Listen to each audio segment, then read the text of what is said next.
Abre tu Biblia en Isaías capítulo 40. Vamos a leer los primeros 11 versículos de este capítulo 40 y oramos, ¿les parece? Isaías 40 versículo 1 dice así: Consolaos, consolaos, pueblo mío, dice vuestro Dios. Hablad al corazón de Jerusalén, decidle a voces que su tiempo es ya cumplido, que su pecado es perdonado, que doble ha recibido de la mano de Jehová por todos sus pecados.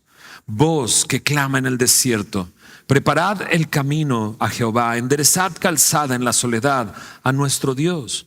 Todo valle sea alzado y bájese todo monte y collado, lo torcido se enderece y lo áspero se allane, y se manifestará la gloria de Jehová. Y toda carne juntamente la verá, porque la boca de Jehová ha hablado. Voz que decía, da voces. Yo respondí, ¿qué tengo que decir a voces? Que toda carne es hierba y toda su gloria como flor del campo.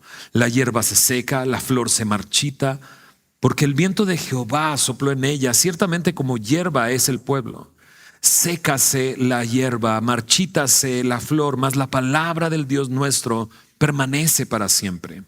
Súbete sobre un monte alto, anunciadora de Sión. Levanta fuertemente tu voz, anunciadora de Jerusalén. Levántala, no temas. Di a las ciudades de Judá: ved aquí al Dios vuestro. He aquí que Jehová el Señor vendrá con poder, y su brazo señoreará. He aquí que su recompensa viene con él, y su paga delante de su rostro. Como pastor apacentará su rebaño. En su brazo llevará los corderos, y en su seno los llevará. Pastoreará suavemente a las recién paridas. ¿Oramos? Señor, gracias por permitirnos abrir tu palabra en este día, Señor. Seguimos creyendo lo que tu palabra dice de sí misma, que toda ella es inspirada por ti y es útil para enseñarnos, para redarguirnos, para corregirnos, para instruirnos en justicia, en nuestro caminar, Señor, en el día a día. Señor, que estemos preparados, Señor, al escuchar tu palabra para esta próxima semana mostrar tu amor y tu gracia y tu misericordia a otros, Señor. Ponemos este tiempo en tus manos en el nombre de Jesús. Amén. Una simple lectura de estos primeros 11 versículos nos damos cuenta que entramos a otra sección completamente distinta a las secciones que hemos visto en el libro de Isaías.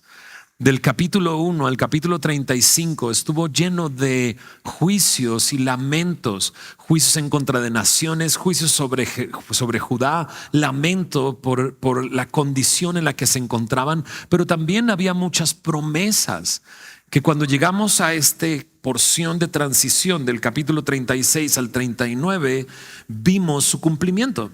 Esas promesas de cómo Asiria, este reino de Asiria, venía a invadir Israel y amenazaba con llegar a Jerusalén y destruirla, pero Dios les dijo una y otra vez que no sucedería, y no sucedió.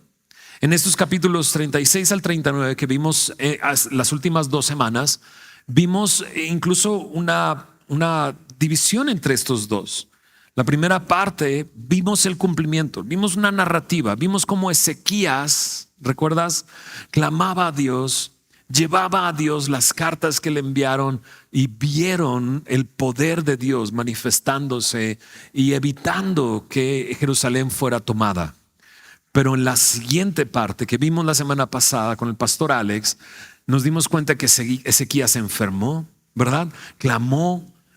Dios le regaló 15 años más de vida, pero cuando ya estaba más tranquilo y demás, comenzó a mostrarle a Babilonia. Aparece no por primera vez, pero sí ya como un tema. Llegan los de Babilonia y él les enseña, como él dice, mi casa y mis tesoros, ¿no? Mi casa y mis tesoros. ¿Por qué será que muchos hombres comienzan bien y terminan mal?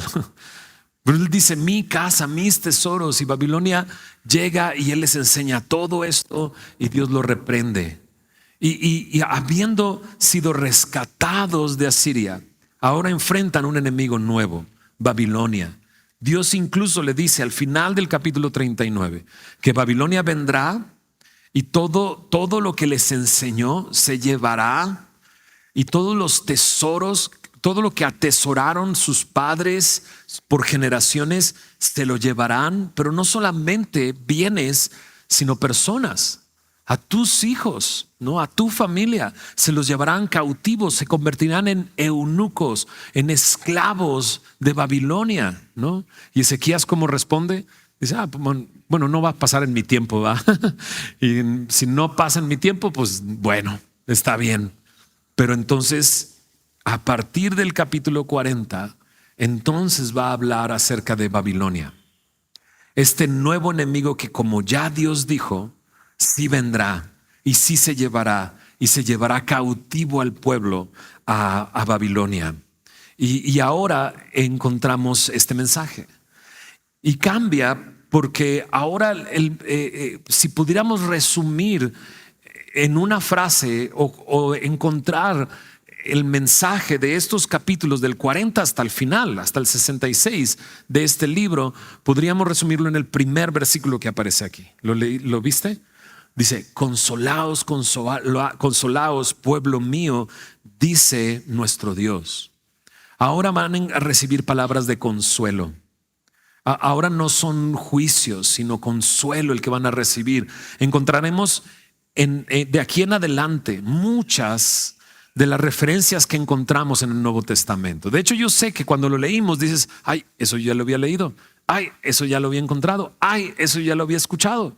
Y es que a partir del capítulo 40 en adelante, en el Nuevo Testamento cita mucho de esta porción. Jesús habla de esto, Pablo habla de esto, Pedro habla de esto, porque a partir del capítulo 40 se presenta no solamente la solución ahora para la invasión de Babilonia y el regreso del pueblo de Babilonia a Jerusalén, sino la solución de todos nuestros problemas. El Cristo, el Mesías, el ungido que viene a restaurar nuestra relación con Dios. Así es que encontramos palabras de consuelo. Ahora, en la porción que leímos no es lo único que vamos a ver. Vamos a ver hasta el versículo 31, hasta el final del capítulo 40. Pero no sé si lo notaste. Solamente leyendo los primeros 11 versículos habla de voces, ¿verdad? Voces. Y ellos necesitan escuchar. Y nosotros necesitamos escuchar. ¿Te ha pasado que en tu caminar con el Señor enfrentaste circunstancias difíciles y Dios te libró de ellas de alguna manera sorprendente? Ya sea enfrentándolo, ya sea dándote fuerzas, ya sea a través de alguna otra circunstancia, te libró de esas situaciones adversas, pero de repente llega otra nueva, ¿no? Y dices, como dice, este pueblo sale de Guatemala y para ir a, como dicen, a Guatepeor, ¿no? No sales de una y ya estás entrando a otra, ¿no? Y a veces en nuestra vida, incluso como cristianos, nos hace llenarnos de cuestionamientos. ¿Por qué no salgo de una y ya entro a otra? ¿No? ¿Por qué le suceden cosas malas a la gente buena como yo? ¿No? Y es que vivimos en este mundo, y simplemente vivir en este mundo que está corrompido, es un mundo caído, enfrentaremos circunstancias difíciles, sin duda, pero también muchas veces son consecuencia de nuestra desobediencia, de nuestro pecado, de nuestro egoísmo, de nuestro orgullo, consecuencias de acciones que nosotros tomamos. Y este pueblo sin duda ha pecado, ha estado lleno de idolatría. Dios lo presentó al pueblo como luz para las naciones, pero este pueblo se alejó de la palabra de Dios, de Dios, le dio la espalda y comenzó a llenarse de idolatría y de injusticia, Y entonces hay consecuencias de ese pecado, y ir a Babilonia es consecuencia de ese pecado, ¿verdad? Pero necesitan voces. Cuando nosotros encontramos en circunstancias difíciles, siempre nos buscamos algo. Dime algo, ¿no? Díganme algo. Tengo una de mis hijas, ya la balconeé la vez pasada y la volveré a balconear, pero ella llega y me dice, papá, dime algo biblioso, ¿no? De sus ocurrencias, dice, dime algo biblioso, dime algo de la Biblia. Y a veces son en esas circunstancias donde no encontramos aliento, donde nos estamos cuestionando muchas cosas, que incluso oramos, Señor, dime algo, necesito escuchar algo. Y lo que escuchamos es esto: palabras de consuelo. Consolaos, consolaos, pueblo mío. Y me encanta porque la palabra de Dios es la palabra de un Dios que trae consuelo. Mira lo que dice en 2 de Corintios capítulo 1. Pablo escribió esta segunda carta a los Corintios, a la gente de Corinto, y él expresa cómo ha pasado muchas dificultades en esta carta, muchas dificultades. Es aquí en esta carta donde dice: bástate mi gracia, mi poder se perfecciona en tu, ¿recuerdas? Debilidad. Bueno, él al principio de la carta dice esto, 2 de Corintios 1:3, bendito sea el Dios y Padre de nuestro Señor Jesucristo. Mira cómo lo describe: Padre de misericordias y Dios de toda consolación. Dios es un Dios de toda consolación. Versículo 4 dice: el cual nos consuela en todas nuestras tribulaciones, para que podamos también nosotros consolar a los que están en cualquier tribulación, por medio de la consolación con que nosotros somos consolados por Dios. De hecho, eso es lo que hacemos. Si podríamos describir algo de lo que hacemos aquí en Semilla, es encontramos consuelo en nuestro Dios, encontramos esperanza en nuestro Dios, y lo que queremos es traer consuelo a aquellos que se encontraban como nosotros o que se encuentran como nosotros. Palabras de consuelo. Me encanta que no nada más dice consolaos, consolaos, sino dice consolaos, consolaos, pueblo mío. ¿Te acuerdas que hay momentos en los juicios donde dice este pueblo? Pero aquí dice, eres mío, y siempre has sido mío, y seguirás siendo mío, ¿no? Consuélate. Y checa las primeras palabras de consuelo. Verso 2 dice: su tiempo ya es cumplido, su pecado es perdonado. Qué increíble es encontrar perdón de pecados en nuestro Dios. Porque y aborda el primer y más grande problema que este pueblo tiene: el pecado. La idolatría, la injusticia. La Biblia me dice: la paga del pecado es muerte, mas la dádiva de Dios es vida eterna en Cristo Jesús. Hay perdón de pecados en nuestro Dios. Y esto me recuerda a Jesús. Estos amigos que cuando llegó Jesús a Capernaum, Jesús cuando llegaba a un pueblo transformaba completamente ese pueblo. Y esto le hizo tener mucha fama y mucha gente le seguía. Pero Jesús estaba dedicado a la enseñanza. Entonces entró a una casa en Capernaum, comenzó a enseñar, el lugar se abarrotó, no había más espacio. Pero varios amigos llevaban a su amigo paralítico en un lecho, cargándolo. Cuando llegaron a la puerta, ¿recuerdas la historia? Llegaron a la puerta, no pudieron entrar, abrieron el techo, lo bajaron a su amigo desde el techo, quitaron las tejas y lo pusieron enfrente de Jesús. Y Jesús dice, viendo la fe de ellos, le dijo a este hombre: tus pecados te son perdonados, ¿no? Y siempre hemos dicho, no, lo que quiero es que salga caminando por ahí, por la puerta, que lo sanes. Pero Jesús se enfocó en el problema más grande que este hombre tenía: su pecado. Porque su pecado lo separa de Dios. Su pecado lo lleva a la muerte. Y sabes, en Jesús hay perdón de pecados. Encontramos libertad de la esclavitud del pecado, no solamente de la condena del pecado. Nuestro propio pecado nos condena a la muerte, pero Jesús no vino para condenarnos, para añadir condena a la condenación misma que tenemos por nuestros pecados, sino vino para que el mundo sea salvo por medio de Él. Él se enfoca en el problema más grande que todos tenemos, nuestro pecado. Esas son palabras de consuelo. Son las palabras de consuelo que yo encontré hace 25 años. ¿Hace cuánto encontraste esas palabras de consuelo en tu vida? Cuando Él llegó a tu vida y te mostró la gravedad de tu pecado, pero al mismo tiempo te mostró su amor por ti y cómo Él se había encargado de todo. Eso es lo que vino a hacer Jesús. No solamente a anunciar que hay perdón de pecados, sino a Él mismo cargar nuestro pecado en la cruz, ser juzgado, morir por nuestro pecado, fue sepultado y resucitó al tercer día, demostrando que venció al pecado y venció a la muerte, para que todo aquel que en Él cree y cree que Él es el Hijo de Dios, sus pecados sean perdonados y tengan una nueva vida. ¡Qué maravilla!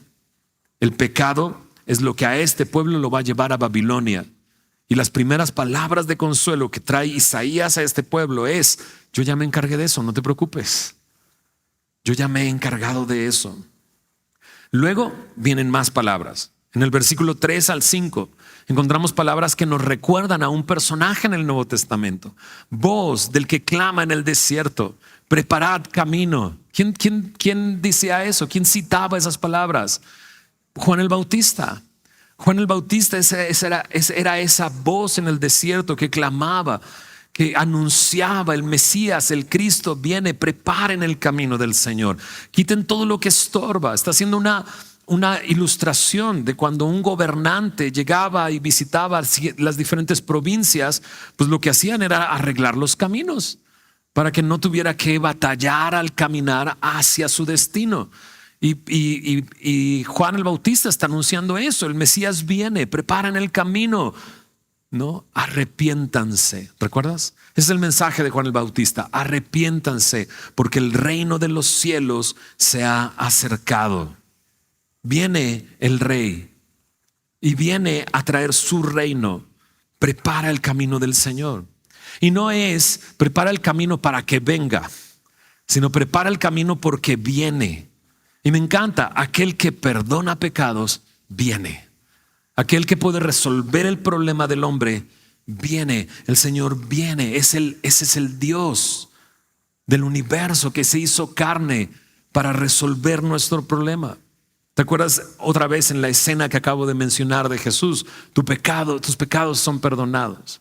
Y los fariseos y religiosos, escuchando eso, dijeron: ¿qué es esto que estamos escuchando? Solo Dios puede perdonar pecados. Sí, solo Dios puede perdonar pecados, pero tenían frente a ellos al Hijo de Dios. Al Hijo de Dios que puede perdonar pecados. Ha llegado. ¿Y qué es lo que manifestará? Dice ahí en el versículo 5: y se manifestará la gloria de Jehová. ¿Y de qué manera? ¿Verdad? Cuando Jesús vino, transformó todo. Ciudades, pueblos completos, las enfermedades erradicadas. Los ciegos veían, ciegos de nacimiento. Sordos escuchaban, mudos hablaban, paralíticos eran levantados. Oprimidos por espíritus de demonios eran librados por Jesús.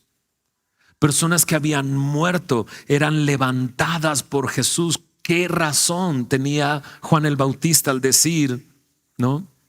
Preparad el camino del Señor, porque Él viene, el reino de los cielos se ha acercado. O sea, cuando Jesús vino, manifestó su gloria.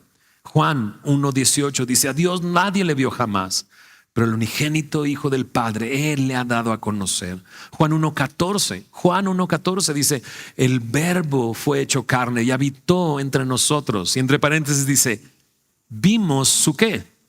Su gloria. Gloria como del unigénito del Padre, lleno de gracia y de verdad. Y ese es Jesús. Aquel que puede perdonar pecados vino para manifestar la gloria de Dios, ¿no? Ahora, ¿qué estaban viviendo este pueblo? Habían enfrentado a Siria y ahora van a enfrentar lo de Babilonia y están escuchando estas palabras de consuelo. Aquí viene, Él viene, ¿verdad? ¿Y cómo sé qué va a suceder? Entonces llega la siguiente voz, versículo 6 al 8. 6 al 8. De repente dice: da voces. Isaías dice: ¿y qué quieres que diga? Di esto, que toda hierba, dice que toda carne es como hierba y toda su gloria como flor del campo. ¿Y sabes qué le sucede a la hierba y a la flor? Se secan, se marchitan. Se va a secar la hierba, se va a marchitar la flor. Dice: pero dilo a gran voz, mas la palabra del Dios nuestro permanece para siempre. Ok, esto que está anunciando y esto que vino a Jesús ha sucedido en nuestros corazones. ¿A poco no? Es lo que ha sucedido en nuestras vidas.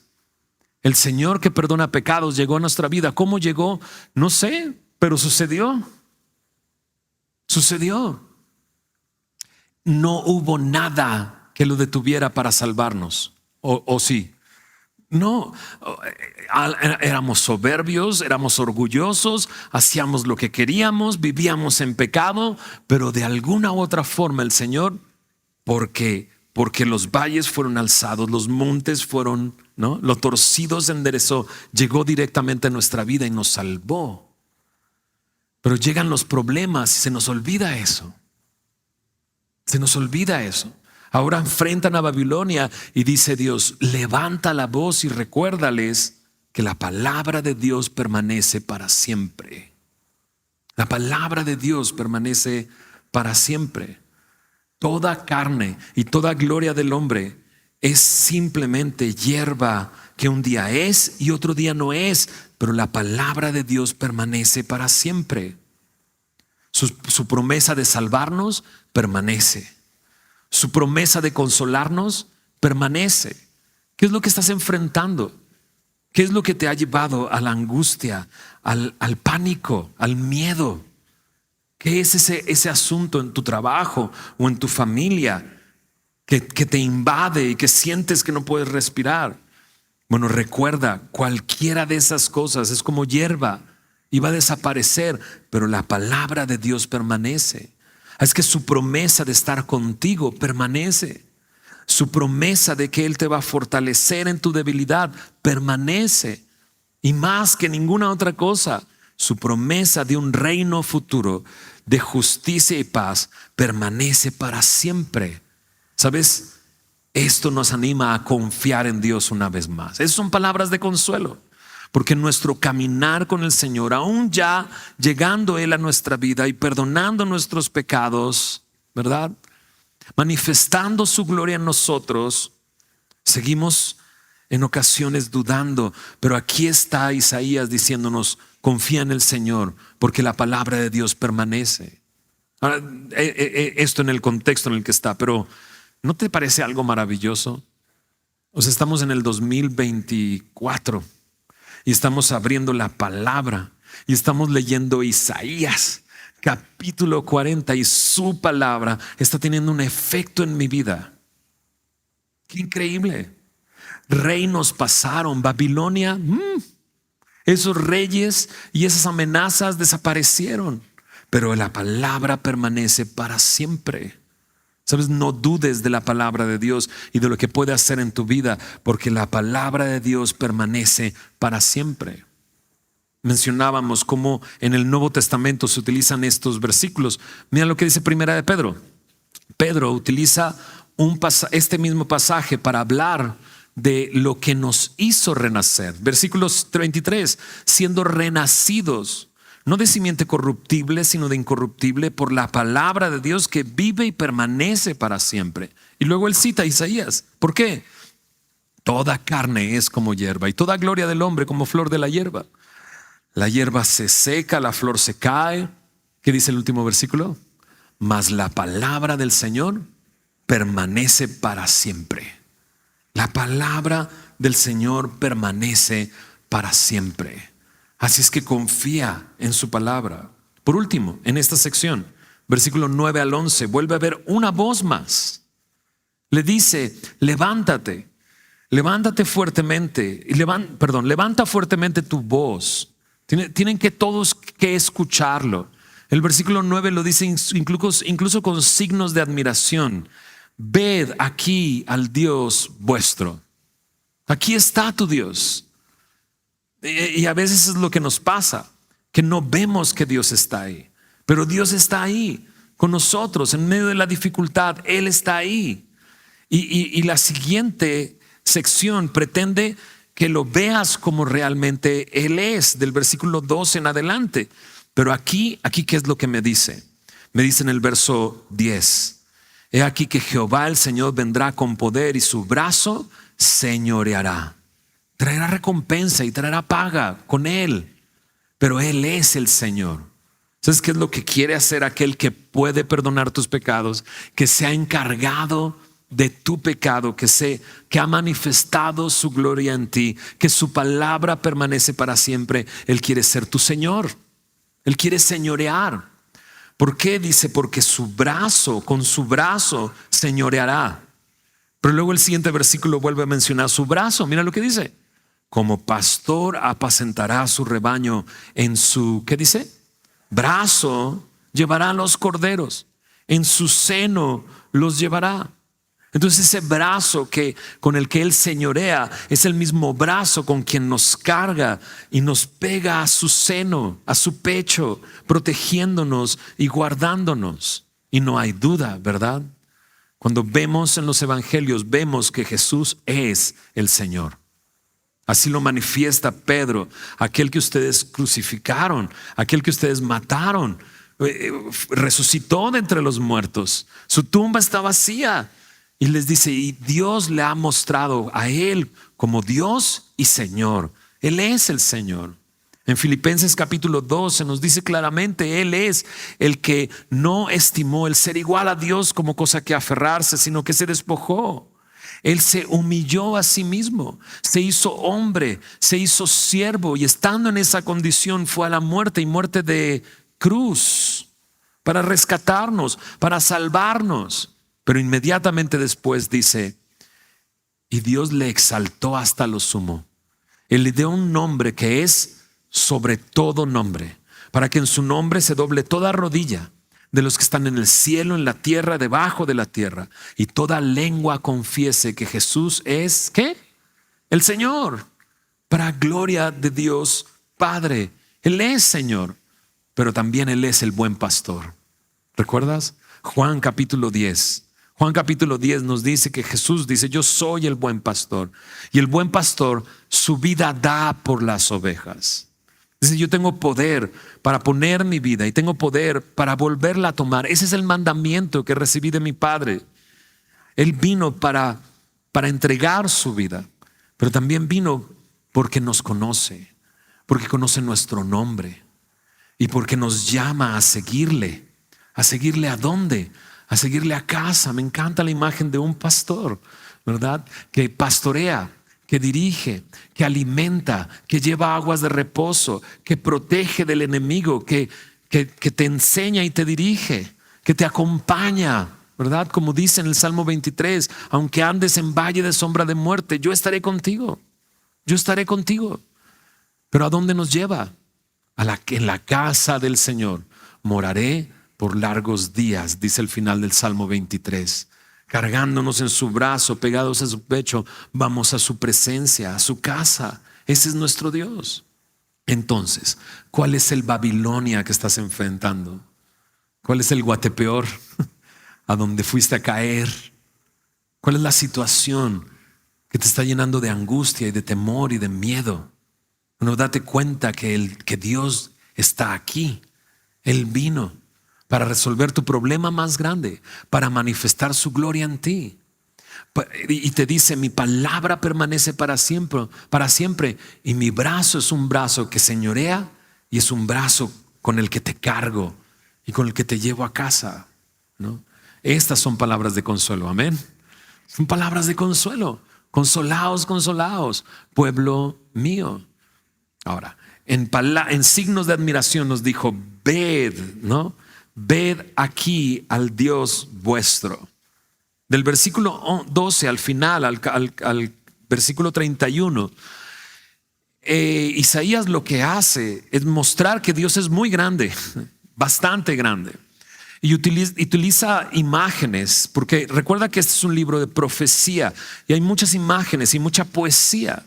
Y a través de preguntas retóricas que tienen una respuesta obvia, ¿verdad?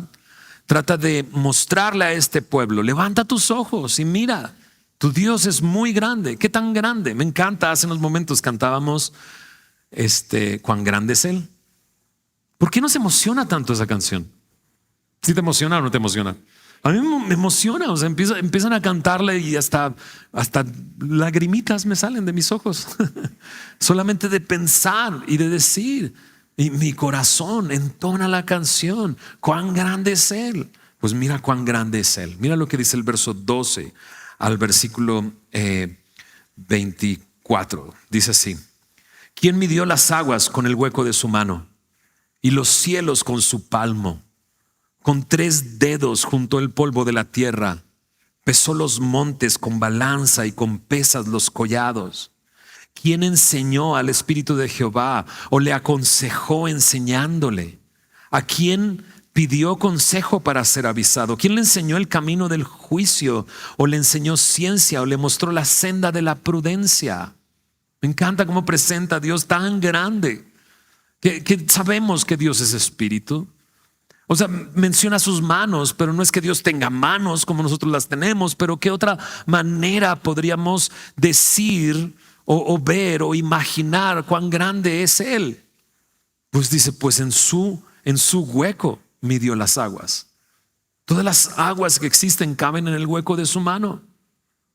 Y en su palmo midió los cielos, ¿no? Y con 3 dedos juntó el polvo de la tierra.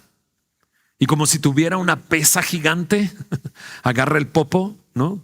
Y lo pone en la balanza y dice, ok, sí. Y agarra el Iztaccíhuatl, ¿no?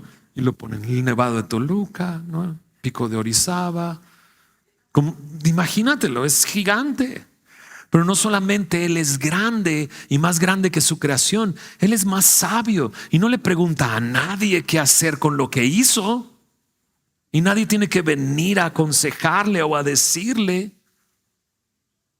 qué es lo que tiene que hacer. Bueno, algunos sí nos atrevemos, ¿verdad? Algunos le empezamos a decir, Señor, si hicieras esto, y si hubieras hecho esto, y si hicieras esto, ¿por qué no haces esto? Y de repente nos llena de humildad y de humillación escuchar a algunos hermanos, espero que no aquí en Semilla, declarando y diciéndole a Dios qué es lo que tiene que hacer. Entonces, ¿quién eres tú para decirle qué es lo que tiene que hacer Dios? Si tú le dices qué es lo que tienes que hacer Dios, le estás aconsejando. ¿Y quién eres tú para aconsejarle? Porque hasta donde yo chequé, no pidió consejo de nadie y nadie está para darle consejo. Él no solamente es grande en conocimiento, dice en Colosenses 2:3, en Él están escondidos todos los tesoros de la ¿qué? Sabiduría y del conocimiento. No solamente tiene todo el conocimiento, Él sabe qué hacer con ese conocimiento, porque tiene sabiduría.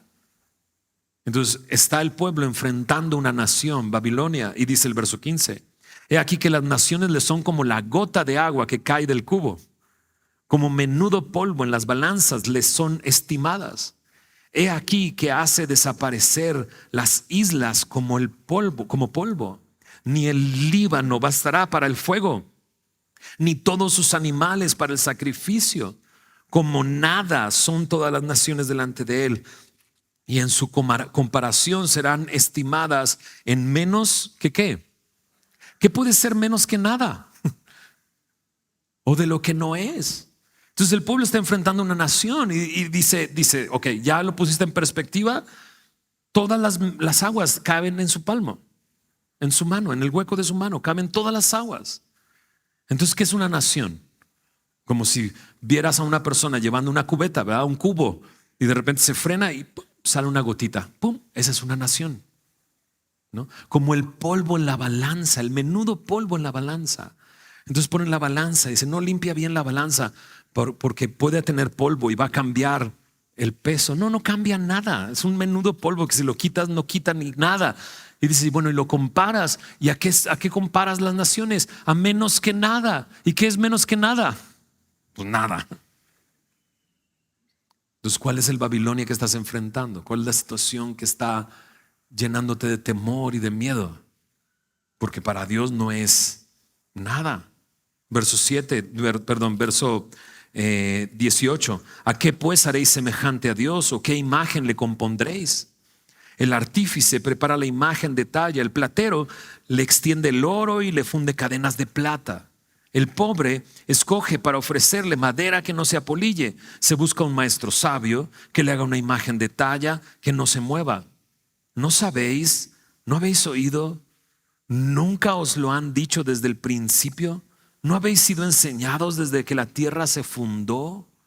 Me encanta porque Isaías está haciendo así como, ¿no entendieron nada? Pues desde el principio, desde que se les enseñó.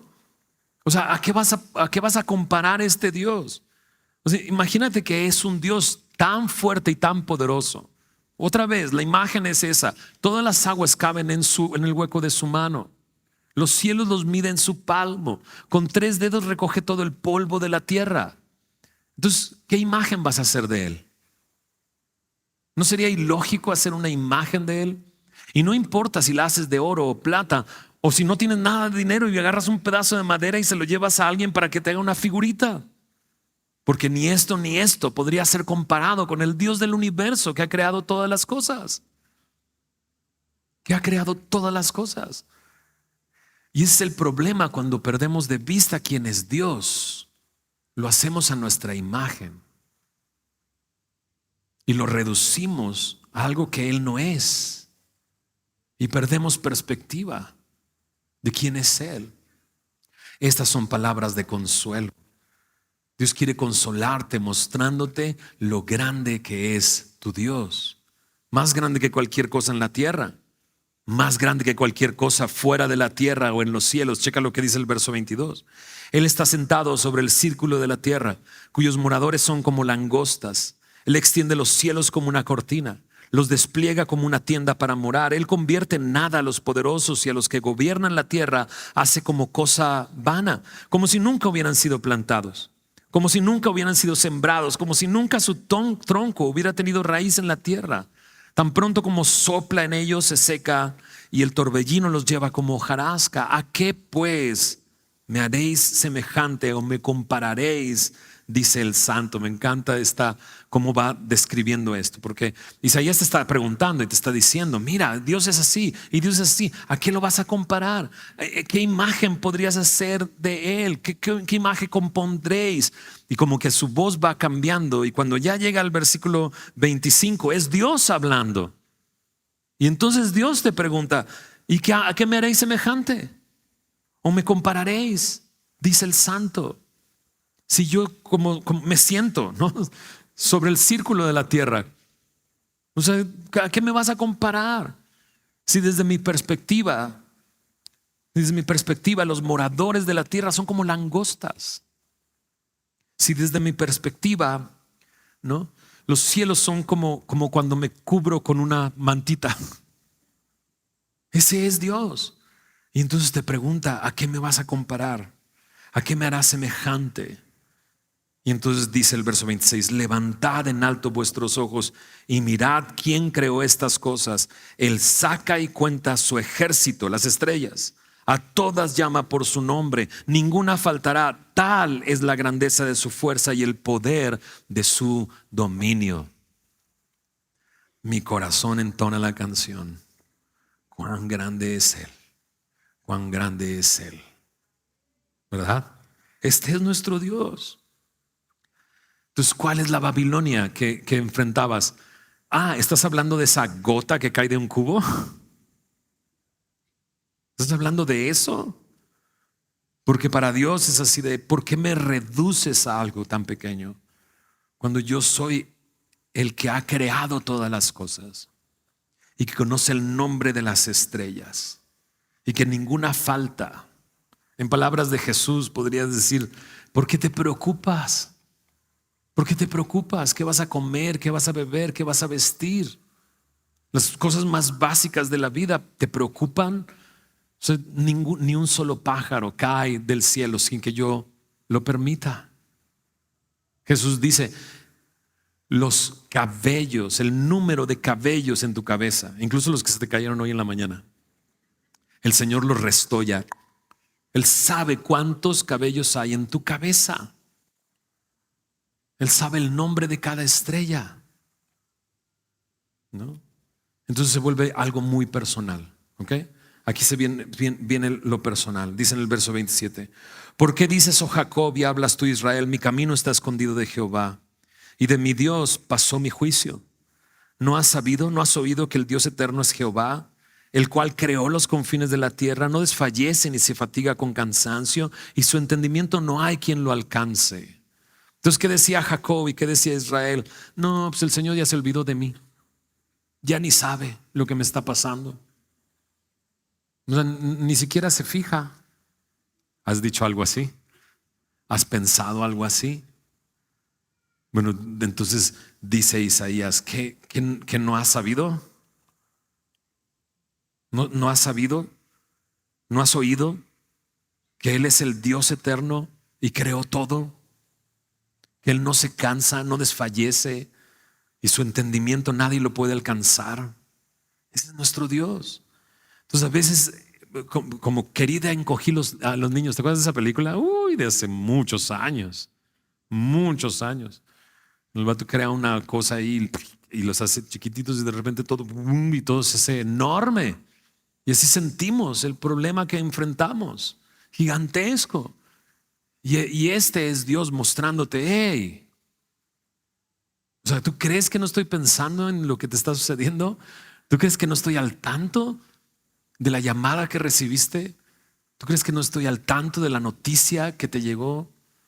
¿Tú crees que no estoy al tanto del sufrimiento y de tus preguntas durante la noche cuando nadie te escucha y te estás preguntando, ¿hay alguien que me pueda escuchar? O sea, ¿tú crees que no estoy ahí cuando ya no aguantas más y ya no puedes más y sientes que desfalleces y que no puedes hacer nada más? Dice, ahí está el Señor. Ese es nuestro Dios, el Dios eterno que hizo los confines de la tierra y mira lo que puede hacer por ti. Dice ahí en el versículo 29, Él da esfuerzo al cansado. ¿Estás cansado? Él te da fuerzas. Multiplica la fuerza al que no tiene ningunas. ¿No te quedan fuerzas? Él multiplica las fuerzas. Dice, los muchachos se fatigan y se cansan. Los jóvenes flaquean y caen. Y dices, los muchachos, pues los muchachos son bien fuertes.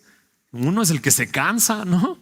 Pero los muchachos corren y hacen y llevan y van y parece que no se cansan. Pero dice, pero los muchachos se cansan. ¿Por qué? Porque les llega la edad, como a nosotros, ¿verdad? Amaneces y estás cansado y dices, ¿por qué estoy cansado si no hice nada ayer? Me levanto y estoy todo cansado. Bueno, dice, esa fuerza de esos muchachos va a desaparecer, se va a desvanecer. Pero yo soy el que da fuerzas y yo soy el que hago la obra. ¿Cómo? Mira lo que dice ahí el verso 31. Pero los que esperan a Jehová tendrán nuevas fuerzas. Levantarán alas como las águilas. Correrán y no se cansarán. Caminarán y no se fatigarán. Me encanta. El que espera en el Señor. ¿Qué es esto del que espera en el Señor? El que espera no está hablando de alguien que espera pasivamente, sin hacer nada. Sino el que espera aquí me habla de alguien que está confiado en el Señor, que sabe quién es y está atento a su palabra y a su dirección. Ese es el que espera, el waiter, ¿no? En inglés se le llama waiter, al mesero se le llama waiter, ¿no? Y waiter es alguien que está esperando. Pero, o sea, un mal mesero ni te pela, ¿verdad? Pero un buen mesero, ¿dónde tiene sus ojos? En cualquier cosa que necesites, si está atento, está esperando. Así nosotros que esperamos en el Señor, que estamos atentos, confiando en su palabra, atentos a su dirección, atentos a lo que Él quiere decirnos y le buscamos con el corazón. Dice, a ellos tendrán nuevas fuerzas. Amén. Nuevas fuerzas, levantarán, dice, alas como las águilas. Me recuerda a Thorin, escudo de roble. ¿Alguien se acuerda de Thorin, escudo de roble? Libro de El Hobbit. Tolkien escribe acerca de Thorin y los enanos y van camino a conquistar de nuevo su reino, ¿verdad? Y en una de esas escenas y momentos de la película es increíble, es maravillosa. Están enfrentando a estos goblins y wargs. Y dice, ya se puso rara la prédica. No, espérame. Pero es que la imagen es tan clara que de repente están enfrentando todo esto y ya están en un alcantillado. Ya solamente hay árboles que los detienen de estos seres que quieren destruirlos completamente. Y cuando dices, ya, se acabó la película, van a morir, ¿no? Y se voltean a ver como si estuvieran completamente vencidos. Llegan las águilas, ¿no? Águilas gigantescas que los sacan de ahí y los llevan con los elfos. ¡Ah, qué bonito! Pero ¿a poco no Dios es así? Digo, no utilizó una águila gigante, ¿verdad? Pero utilizó algo que no esperabas y te rescató y te salvó. ¿Cómo no lo va a hacer ahora? Si tu problema más grande era el pecado y Él ya lo resolvió. ¿Cómo no va a resolver el problema que enfrentas? Como las águilas levantarán vuelo, ¿verdad? Por encima de todo. Y luego dice, correrán y no se cansarán. Caminarán y no se fatigarán. Y dices, ¿que no es al revés? Primero caminar y luego correr. ¿Por qué dice correr y luego caminar? No. Tienes una carrera y la carrera la corremos con paciencia. Dice en Hebreos 12, ¿verdad? Despójate de este peso y del pecado que te asedia y corre la carrera que tienes delante, puestos tus ojos en Cristo, y camina. Porque resulta que caminar te lleva más lejos, ¿verdad? Caminar te lleva más lejos. No solamente es correr, sino perseverar y mantenerte en ese lugar. Ese es el Dios que tenemos. Ese es el Dios nuestro que me dice, tú eres mi hijo, consuélate, consuélate. Entonces, si le conocemos, ese es nuestro Dios. Si has perdido perspectiva, así de grande es nuestro Dios. Qué bello, ¿no? Si no le conoces, no le has rendido tu vida a Cristo. Este es el Dios que te creó, ¿no?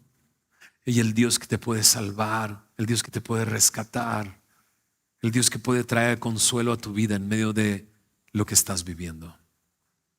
¿Oramos? Señor, gracias por tu palabra, gracias por este tiempo, gracias por este mensaje, gracias por estas palabras de consuelo que tú traes a nuestra vida, Señor. Qué bello saber que tú no has perdido fuerza, no desfalleces, no te cansas.